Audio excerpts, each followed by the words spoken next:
গতকাল ঐকমত্য কমিশনের সংলাপ বয়কট করে 24 ঘন্টার ব্যবধানে ঐকমত্য কমিশনের সংলাপে জামাত ইসলামী। দর্শক, জামাত একটা চমৎকার রাজনীতি দেখিয়েছে, কার্যত একটা চমক দেখিয়েছে। সব জায়গায় আলোচনায় জামাত কেন ঐকমত্য কমিশনের সংলাপে অংশগ্রহণ করেনি, এটাও ঐকমত্য কমিশনেরও একটা আলোচ্য বিষয়। রাজনীতি, মিডিয়া, বিশ্লেষক, বিবিসি বাংলা থেকে শুরু করে প্রথম আলো সব জায়গার আলোচ্য বিষয়। আবার 24 ঘন্টার ব্যবধানে জামাত ইসলামী ঐকমত্য কমিশনের সংলাপে অংশগ্রহণ করেছে। কেন অংশগ্রহণ করলো, জামাত কনভিন্স কিনা, সব সমস্যার সমাধান হয়েছে কিনা, এখন এটা আরেকটা আলোচ্য বিষয়। তো এটা টোটালটা জামাতের একটা খেলা বা জামাতের একটা অ্যাচিভমেন্ট। এর মধ্য দিয়ে জামাত তাদের গুরুত্ব বাড়িয়ে ফেলেছে যে না, তারা সরকারকে ব্লাঙ্ক চেক দিয়ে দেয়নি যে যা ইচ্ছা তা করবে, জামাতকে যথাযথ মূল্যায়ন করবে না, লন্ডনে বসে ফাইনাল সিদ্ধান্ত নেবে আর জামাত সরকারের প্রতি নিরঙ্কুশ সমর্থন দিয়ে যাবে, তা না। জামাতকে মূল্যায়ন করতে হবে। অনেক মূল্যায়ন পেয়েছে। এর মধ্যে জামাত যেটা চেয়েছে সেটাও হয়ে গিয়েছে। যেমন জামাত চেয়েছে সরকারের নিরপেক্ষতাকে প্রশ্নবিদ্ধ করা, প্রশ্নবিদ্ধ হয়ে গিয়েছে। বিবিসি বাংলা থেকে শুরু করে দেশি বিদেশি বিভিন্ন মিডিয়া এটা নিয়ে বিশ্লেষণ করছে যে সরকারের নিরপেক্ষতা প্রশ্নবিদ্ধ হয়েছে। জামাত এটা বলছে। ঐকমত্য কমিশনের ভিতরে চরমোনা ইসলামী আন্দোলন বাংলাদেশ, বর্তমানে 3rd largest political party of Bangladesh, তারা প্রশ্ন করেছে জামাত কেন আসেনি, কিন্তু সরকার কোনো জবাব দিতে পারেনি। তারা বলেছিল যে লাঞ্চের পরে হয়তো আসবে, কিন্তু তারা আসেনি, তারা বয়কট করেছে। শফিকুল আলম প্রেস সচিব তিনি বললেন না, জামাত বয়কট করেনি, আগামীকাল আসবে। কিন্তু ঠিকই আজকে আবার এসেছে। এর অর্থ যে সরকার ইনফরমালি নানানভাবে জামাতের সাথে কথা বলেছে, জামাতের কথা শুনেছে, জামাতের মূল্যায়নের জায়গাটা হয়তোবা নিশ্চিত করেছে, মোটামুটি কনভিন্সড এসেছে। এটা একটা দিক। আরেকটা দিক হচ্ছে যে না, জামাত এমনিতে আসতো, কারণ একদম হার্ড লাইনে যায়নি যে সরকারের সাথে নন কোঅপারেশন, প্রতীকী বর্জন করেছে। এর মধ্য দিয়ে একটা বার্তা দিয়ে দিয়েছে সরকারের সাথে আছে, এসেছে, কিন্তু সরকার যে একটু বেলাইনে গেছে বা গিয়েছিল, এই জায়গাটা জামাত সবার চোখে আঙ্গুল দিয়ে স্পষ্ট করে দিয়েছে। জামাত যদি প্রেস কনফারেন্স করে বলতো যে না, লন্ডন বৈঠকে সরকারের নিরপেক্ষতা প্রশ্নবিদ্ধ হয়েছে, অতটা সাড়া পেত না যতটা সাড়া পেয়েছে এই ঐকমত্য কমিশনের বৈঠক বর্জনের মধ্য দিয়ে বা বয়কটের মধ্য দিয়ে। এতে একটা বিষয় একদম ক্লিয়ারলি স্পষ্ট হলো, জনগণ বুঝছে যে না, পর্দার অন্তরালে কোনো একটা খেলা চলছে, যেটা ঠিক হচ্ছে না। তো এইটা কিন্তু জামাত বুঝিয়ে দিতে সক্ষম হয়েছে। জামাত টাইমলি যদি তার ঐকমত্য কমিশনের গতকালের মিটিং বর্জন না করত, তাহলে এই জামাতকে পেয়ে এত খুশি এটা ঘটতো না। এখন এতে কি হলো, জামাত এর পরবর্তী সেশনগুলো আলাপ আলোচনা তারা করতে পারবে, তাদের আপত্তির জায়গা এগুলো এখন খুব গুরুত্বের সাথে বলতে পারবে, এবং জামাত বললে এটা অধীর আগ্রহে সরকার শুনবে যে জামাত এই আপত্তিটা করছে, এটা সমাধান করি, নইলে আবার জামাত কিনা আবার বর্জন করে। আর এই বয়কট করার একটা কালচার জামাত দেখিয়ে দিয়েছে। এখন চরমোনাই বর্জন করতে পারে, ইসলামী আন্দোলন বাংলাদেশ কিংবা এনসিপি বর্জন করতে পারে, বয়কট করতে পারে। অতএব আমরা ঠিক হয়ে যাই। তো এইভাবে জামাত রাজনীতিতে একটা ইম্প্যাক্ট তৈরি করতে পেরেছে বর্জন করার মধ্য দিয়ে। দর্শক, খবর ঐকমত্য কমিশনের বৈঠকে যোগ দিল জামাত। এখন জামাত ঐকমত্য কমিশনের বৈঠকে আরো অনেক যোগ দিয়েছে, কিন্তু সেটা গণমাধ্যমের বা আলোচনা কোনো বিষয় ছিল না। কিন্তু আজকের ঐকমত্য কমিশন জামাত এসেছে, এটা টক অব দি কান্ট্রি, রাজনীতির মূল আলোচ্য বিষয়। কেন এসেছে, কি হয়েছে, কনভিন্সড হয়েছে কিনা, পর্দার অন্তরালে গত রাতে সরকারের সাথে কি আলোচনা হয়েছে ওভার দি ফোন অথবা কোনো মিটিং টিটিং হয়েছে কিনা, এগুলো এখন আলোচনা। এই যে আলোচনা এবং সরকারের কাছে জামাতের যে গুরুত্ব, এটা জামাতের একটা বড় অর্জন ডেফিনেটলি। বৈঠকে যে গিয়েছে দর্শক, এখানে আমরা যে ছবিগুলো পেয়েছি, আমরা দেখতে পাচ্ছি বিএনপি খুব খুশি জামাতকে পেয়ে। এটাও জামাতের একটা অর্জন। কারণ জামাত যদি বৈঠকে অংশগ্রহণ না করতো বা না করে, এটা এটা একটা বড় ধাক্কা হতো বিএনপির জন্য। কারণ জামাতকে বাদ দিয়ে বাংলাদেশের রাজনীতির কোনো সমীকরণ সম্ভব নয়। এটা বিএনপিও জানে, সরকারও জানে, আমরাও জানি। আমি বলেছিলাম একটা আলোচনায়। এজন্যে আপনারা দেখেছেন বা ছবিতে থাম্বনেইলে দেখছেন যে ডাক্তার সৈয়দ আব্দুল্লাহ মোহাম্মদ তাহের মিটিংয়ে ঢুকছেন সালাউদ্দিন আহমেদ, বিএনপির, যার নেতৃত্বে বিএনপির প্রতিনিধি দল ঐক্যমত্য কমিশনের বৈঠকে এসেছে। খুব মনে হয় যেন কোনো হারানো বস্তু ফিরে পেয়েছে। ডাক্তার তাহেরের হাত এমনভাবে ধরেছে, প্রিয় বন্ধু, অনেক বছর পর দেখা একটা আন্তরিকতা, একটা হৃদ্যতা। আবার এনসিপি নাহিদ ইসলামও হাসছেন। এই যে সবার হাসি মুখ, এটা জামাতের একটা অর্জন।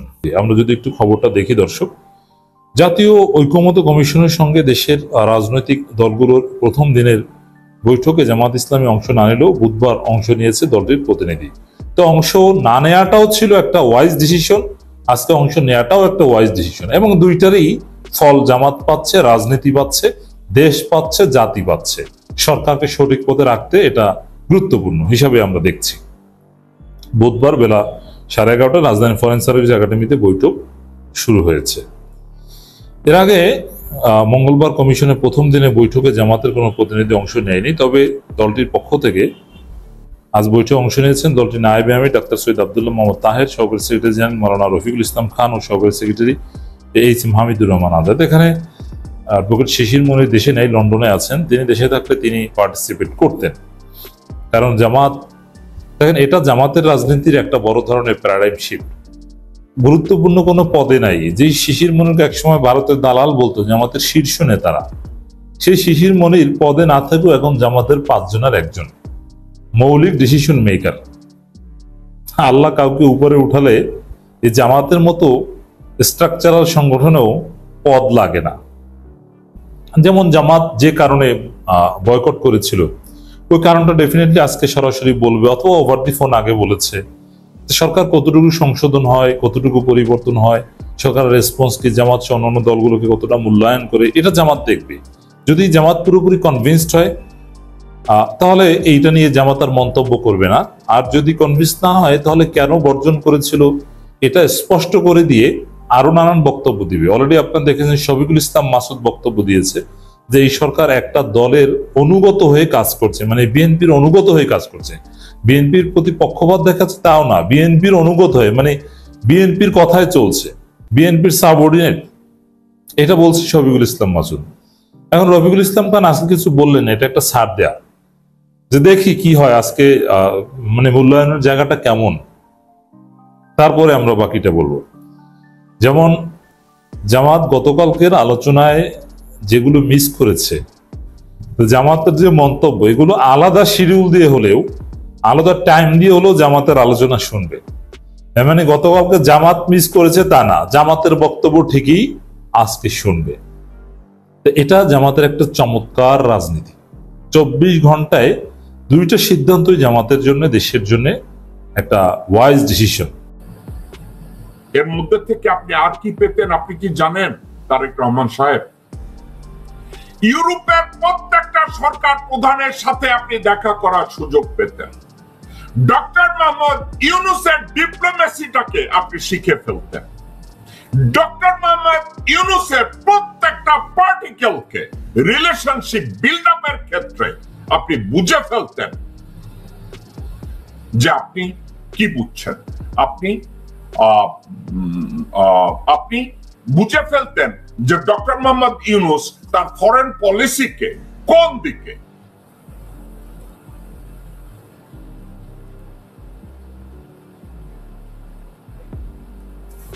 ডক্টর মোহাম্মদ ইউনূসের যদি স্পেশাল এনভয় আপনি হতেন, ডক্টর মোহাম্মদ ইউনূসের স্পেশাল এনভয় হলে তারেক রহমান সাহেব কয়েকটা জিনিস ঘটতো। ফর এক্সাম্পল, আপনার উপরে অনেক দেশের নিষেধাজ্ঞা থাকতে পারে, অনেক দেশ আপনাকে অ্যারেস্ট করার কথা চিন্তা করতে পারতো ইউরোপিয়ান কান্ট্রিতে।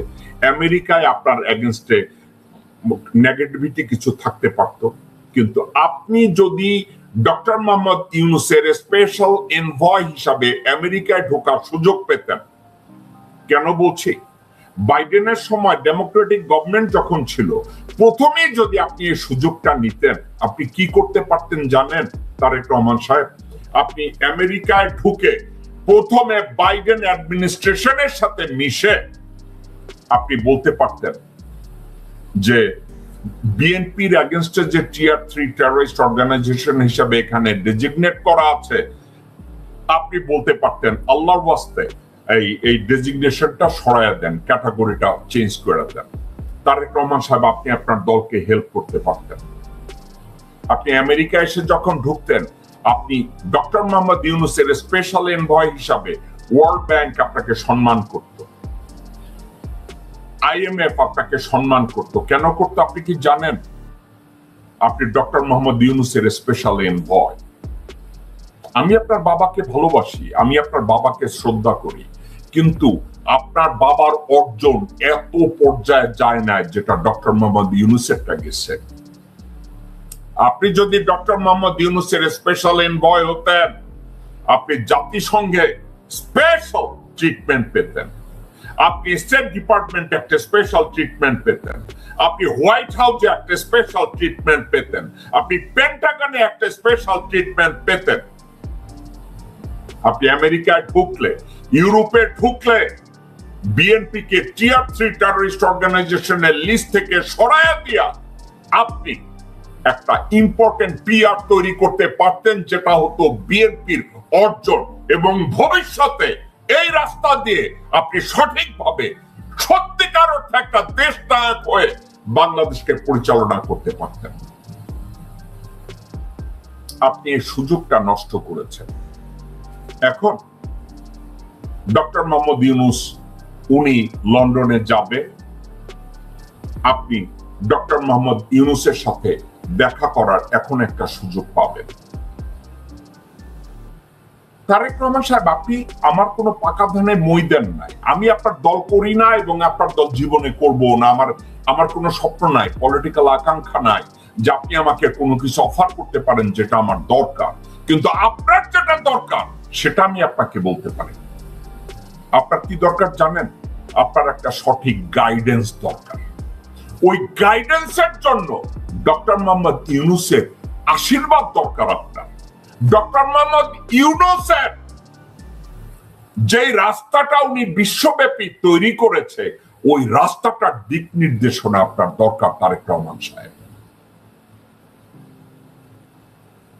আপনারা যদি ডক্টর মোহাম্মদ ইউনূসের এই গাইডেন্সটা আপনি যদি পেতেন, ডক্টর মোহাম্মদ ইউনূসের এই গাইডেন্সটাকে ব্যবহার করার সুযোগ পেতেন, আপনি তারেক রহমান থাকতেন না। আপনি তো আপনার আব্বুর মতো বিইউপিএসসি পাবেন না, তাই না? আপনার আব্বু বীরিত্তম পাইছে, স্টাফ কলেজ পাস করছে, কিন্তু আপনি যদি ডক্টর মোহাম্মদ ইউনূসের পদাঙ্ক অনুসরণ করতেন, তার স্পেশাল এনভয় হয়ে, আপনি জানেন না আপনি আপনার দলের এবং বাংলাদেশের কতটা উপকার করতেন। আপনি ব্যর্থ হয়েছেন। এখন আজকের তাইলে এই কথাগুলো আমি কেন বলছি, আপনি খুঁজে বের করুন কারা আপনাকে বলেছে ডক্টর ইউনূসের সাথে আপনি দেখা করতে চান না, আপনি অনাগ্রহ দেখিয়েছেন। এই পোস্ট সোশ্যাল মিডিয়ায় কে দিয়েছে? খুঁজে বের করুন, খুঁজে বের করুন আপনার দলের কোন টোকাই এর সাথে কারা কারা জড়িত, ভারতের কোন কোন টোকায় জড়িত। যারা সোশ্যাল মিডিয়ায় দিয়েছে আপনি ডক্টর মোহাম্মদ ইউনূসের সাথে দেখা করতে অনাগ্রহ প্রকাশ করেছেন, whereas behind the scene আপনি ইন্টারেস্ট দেখাইছেন, আপনি ডক্টর মোহাম্মদ ইউনূসের সাথে দেখা করতে চেয়েছেন। আপনি খুঁজে বের করেন কোন টোকাইরা, কোন রয়ের দালালরা, কোন ভারতের দালালরা, ভারতীয় পোষ্যরা আপনার সম্পর্কে বলছে আপনি ডক্টর মোহাম্মদ ইউনূসের সাথে দেখা করতে চান না। খুঁজে বের করুন। এখন আপনি যখন ডক্টর মোহাম্মদ ইউনূসের সাথে দেখা করবেন, আমি শুনেছি আপনি কথাবার্তা শুনেন। আপনাকে আমি একটা কথা বলি, ভোম মেরে বসে থাকার অর্থ ব্যক্তিত্ব না, openness is the first condition of diplomacy. Doctor Mohammad ইউনূসের সামনে ভোম মেরে বসে না থেকে একটা কাজ আপনি করতে পারেন। ডক্টর মোহাম্মদ ইউনূসকে আপনি ঠান্ডা মাথায় একটা কথা বলতে পারেন যে আঙ্কেল, নির্বাচন কবে হবে এটা আপনি ডিসাইড করুন, কিন্তু আপনার প্রত্যেকটা পলিসি মিটিং এ আমাকে ইনক্লুড করেন প্লিজ। অ্যাজ ইয়োর সান, আপনি আপনার প্রত্যেকটা পলিসি মিটিং এ আমাকে ইনক্লুড করুন, এবং যদি সম্ভব হয় আমাকে আপনার স্পেশাল এনভয় হিসাবে কয়েকটা দেশে পাঠান। আপনার টাস্ক গুলোর সাথে আমি পরিচিত হতে চাই। তারেক রহমান সাহেব, এই দুইটা জিনিসের বাইরে আপনি আপনার দল নিয়ে কথা বলেন না। আপনার দল আছে, আপনার দল থাকবে। একটা জিনিস বাংলাদেশের নাগরিক হিসাবে, একজন দেশপ্রেমিক বাংলাদেশী নাগরিক হিসাবে আপনার কাছ থেকে আমি এটা চাচ্ছি যে ডক্টর মোহাম্মদ ইউনূসের কাছ থেকে আপনি ওনার পিআরটা পিক আপ করেন। ডক্টর মোহাম্মদ ইউনূসের অর্জনের সাথে আপনি একটু পরিচিত হন। ডক্টর মোহাম্মদ ইউনূসকে বলেন যে আঙ্কেল, আপনি আমাকে কোনো একটা জায়গায় পরিচিত করান। আপনি বলেন যে আপনি কোন দেশে কার সাথে দেখা করতে চান, কথা বলতে চান। আপনি অভিজ্ঞতা অর্জন করুন। Doctor Mohammad Yunus is a good teacher. Take that opportunity শেখার জন্য। তারেক রহমান সাহেব, লন্ডনে আপনি ডক্টর মোহাম্মদ ইউনূসের সাথে দেখা করেন, এটা আপনার দলের লোকজনরা চায় না। কারা, স্পেশালি কারা চায় না? ভারতের বেবাজ্জা পেশা কতগুলো নেতা আছে আপনার দলে। ঠিক আছে, আপনি কি জানেন যে মুহূর্তে ডক্টর ইউনূস লন্ডনে গেছে, দেখেন আপনার বিএনপির এক ভারতীয় পোষ্য কি বলেছে দেখেন। সে বলছে, গয়েশ্বর রায় বলছে, এই নির্বাচন ডিসেম্বরের মধ্যেই সে নির্বাচন চায়। নির্বাচন ডিসেম্বরে, নির্বাচনের দাবিতে আন্দোলন চলবে। কে বলছে? গয়েশ্বর।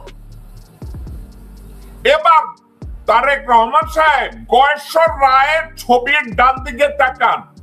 তার মেয়ে রয় রাজেশ অগ্নিহোত্রীর সাথে বসে দলিল সাইন করতেছে। এই গয়েশ্বরের মেয়ে আর গয়েশ্বরের মেয়ের জামাই। দর্শকবৃন্দ, আপনাদেরকে আমি একটা কথা বলি, এই গয়েশ্বরকে যখন যুব দলের সেক্রেটারি করে, এই গয়েশ্বরকে যুব দলের সেক্রেটারি করেছে ভারতীয় হাইকমিশনারের চাপে। বেগম জিয়া মাথা নত করেছে। আমরা সবাই বলি বেগম জিয়া কম্প্রোমাইজ করে না, কিন্তু বেগম জিয়া কম্প্রোমাইজ তার দলের ক্ষেত্রে দুই জায়গায় করছে। এই গয়েশ্বরকে যুব দলের সেক্রেটারি বানাইছিল। গোরখোদক আব্বাস সভাপতি হয়েছিল, আর এই গয়েশ্বর হয়েছিল সেক্রেটারি। অথচ এখানে অন্য কারো সেক্রেটারি হওয়ার কথা ছিল। দর্শকবৃন্দ, রয়ের চাপে, ভারতীয় হাইকমিশনারের চাপে বেগম জিয়া এই গয়েশ্বরকে যুব দলের সেক্রেটারি বানাইছে। তারপরে কি করছে? তার ছেলের বউ নিপুণ রায় রয়ের জাতীয় পার্টি করত, 2 দিন পর পর ভারতে যায়, তাদের আত্মীয় স্বজনরা মিলে এখন রাস্তায় নামা বিএনপির বিশাল নেত্রী হয়। এই গয়েশ্বররা বলবে কি জানেন, ও অনলাইনে যারা পছন্দ করে না তাদের কি বানায়। দর্শকবৃন্দ, এই কথাটাকে আমি, যারা এই কথাটা বলে আমি তাদেরকে বলি, আসেন আপনারা আমার সাথে কথা বলেন। তারা বলে কি জানেন, আমি যদি কেউ পছন্দ না করি আমি নাকি তারই বানাই।